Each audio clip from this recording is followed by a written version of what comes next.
Alors, ce forum qui a débuté donc ce matin, le 8 février, et qui va être donc clôturé donc demain, le 9, sous le haut patronage donc de son Excellence Monsieur le Président de la République.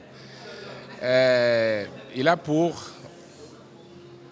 objectif, surtout cette première journée, d'abord, il a pour objectif de lancer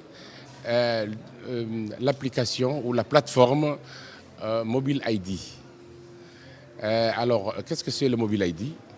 Le Mobile ID, c'est votre identité biométrique, mais donc dans l'espace numérique. C'est-à-dire que avant, si les gens possédaient donc une carte d'identité et qu'ils se rendaient à un service, ils ne pouvaient pas être identifiés instantanément.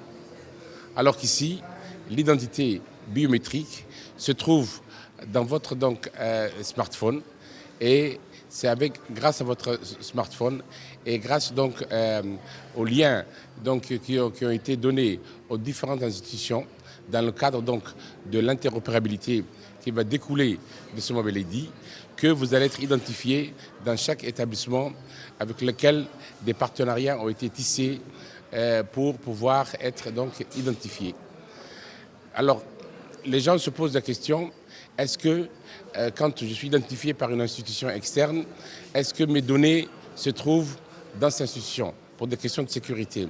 Je voudrais leur assurer ici que les données biométriques de la personne ne se trouveront seulement qu'au niveau du ministère de l'Intérieur, et que cette identification par une autre institution ne se fait que par interopérabilité.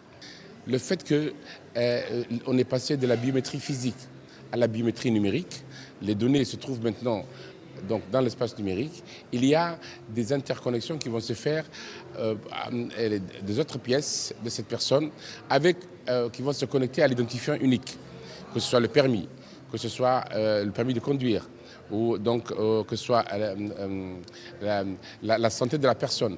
Imaginez par exemple, dans le futur, une personne qui rentre dans un accident, effectivement, et que le médecin urgentiste a besoin tout de suite de savoir l'état de santé de cette personne.